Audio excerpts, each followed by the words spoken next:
8th? What kind of silly name is that? That's not a name, that's a number. How did you get here before I did? I was faster, obviously. Well, to answer your question, the Torah portion usually begins with the first few words of the Torah portion.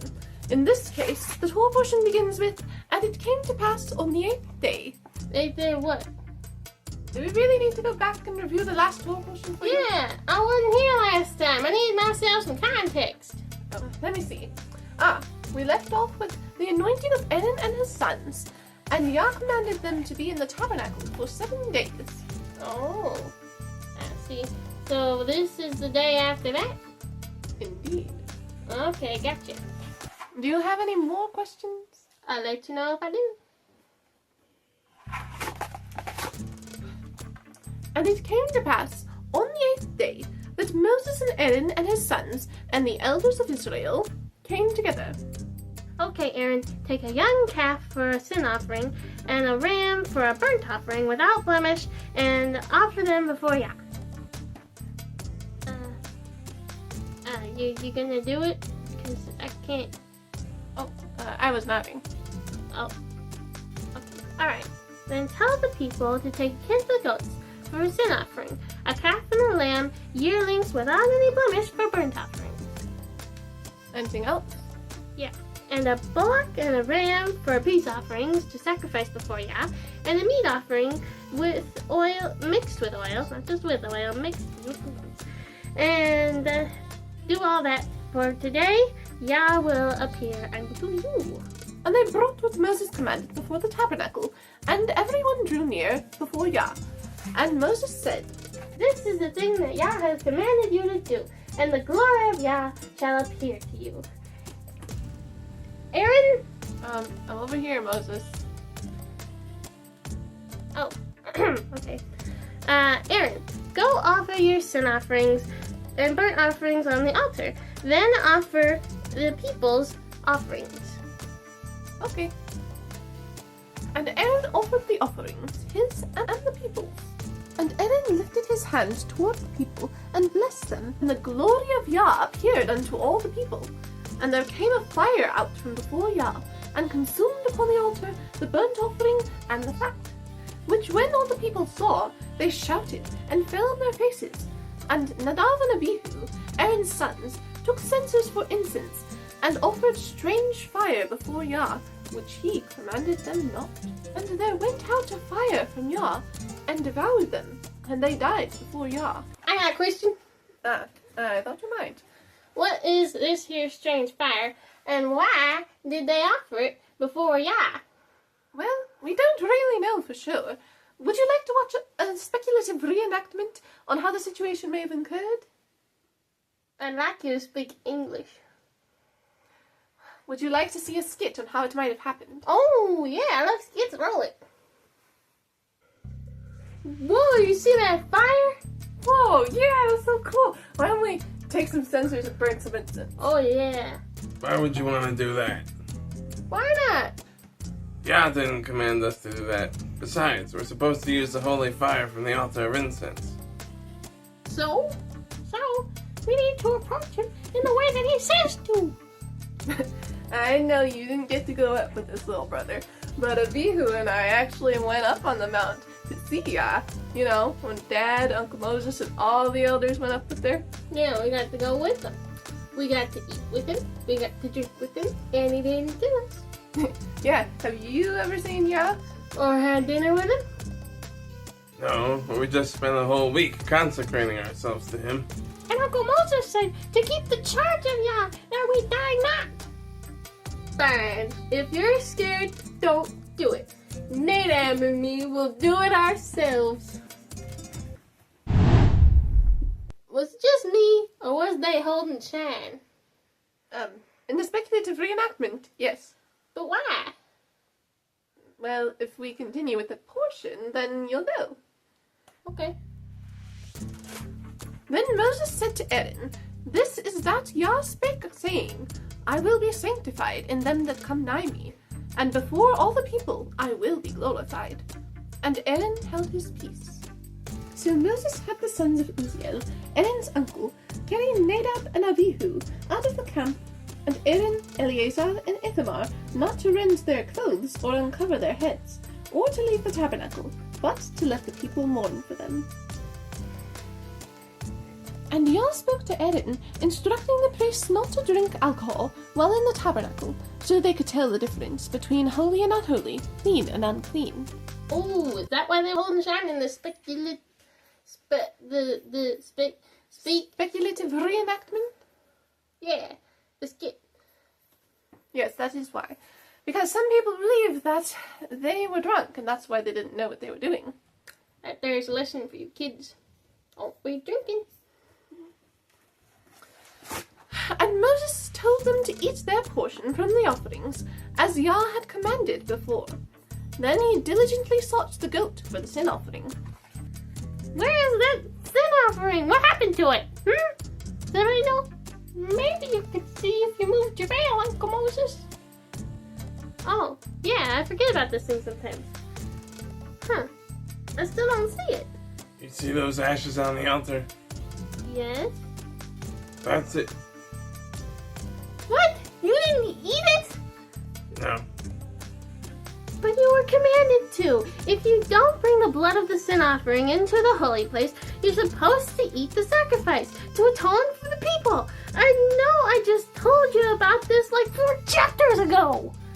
Haven't you people learned anything from what's happened today? Look, they offered the sin offering and the burnt offering. And after what happened today, if I ate the sin offering for the people, would Yah accept it? And when Moses heard, he was content. And Yah spake to Moses and Aaron that they should tell the children of Israel the beasts they could eat among the beasts on the earth. Okay, so any animal that has split hooves and chews the cud is clean for you to eat. Ooh, that should be easy. Any animal that has split thumbs or chews cud. Split hooves or chews cud. Or chews cud. Yeah. No, that's any animal that has split hooves and chews cud. What's the difference? Yeah. It has to have split hooves and chews cud. You can't just take one or the other. Oh, so you can eat camels? No. But it chews cud, and its hoof looks like that. It looks split, right? Those are actually toes. What about bunnies or hares? They chew cud. But they do. They do. But they don't have split hooves. They have toes. But what about pigs? They have split hooves. Does a pig chew cud? I don't know. You expect me to know those kinds of things? No, it doesn't. You specifically told us no camels, no bunnies, no hares, and no pigs.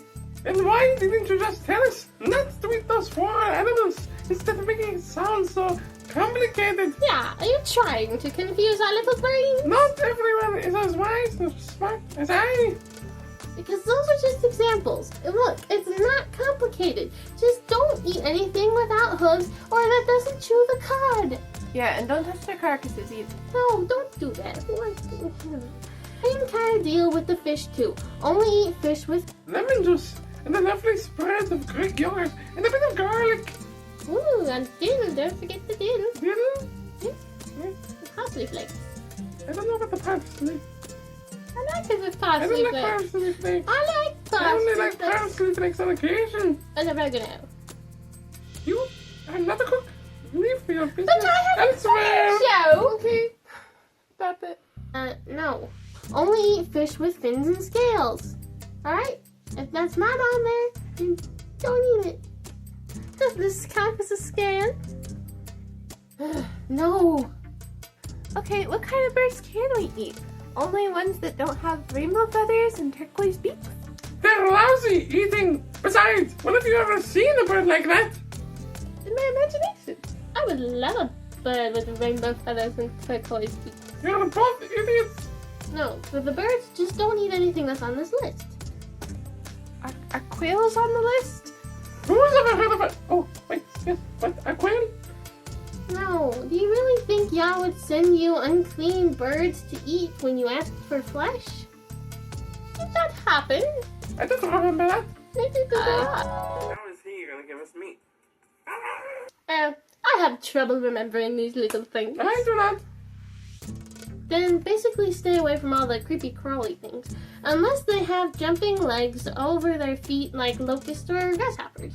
Yeah, and by stay away, we mean don't touch their carcasses either, or you'll be unclean till evening. Oh yeah. If you wash up. You gotta wash up first. Yeah. Same for other unclean animals too. If you touch their carcasses, wash up and be unclean until evening, okay? Question. Can we eat dogs? Puppies! You want this big of them? Stop it! Stop! You can't! No, nothing with paws. What kind of person are you anyway? Well, excuse me for being an inquisitive person. Also, don't eat creeping things like weasels, mice, turtles, ferrets, chameleons, lizards, snails, or moles.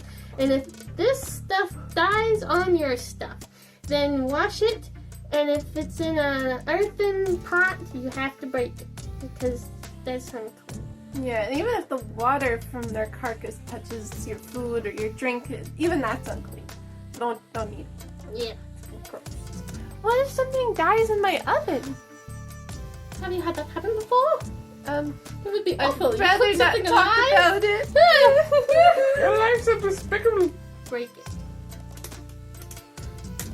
But what if it dies in a fountain? Yes. And how do you wash a well? What do you break that too? If there's enough water in there, then you don't have to worry about it. Why? It probably has something to do with dilution. What? Never mind. Oh, and if something dies on dry seeds, it's okay. But if water falls on them, then they're unclean. What does water have to do with anything? It probably has to do with germination. You keep using all these made-up words. Stop it. Look, we don't need to understand. All we need to know is that he asked us to do this. That he wants us to be holy as he is holy. Look, Yah brought us out of Egypt. Shouldn't we be willing to do this for him? I guess so, yeah, sure. Yeah, after all, it's just food. Tell that to Adam and Eve. But they're dead.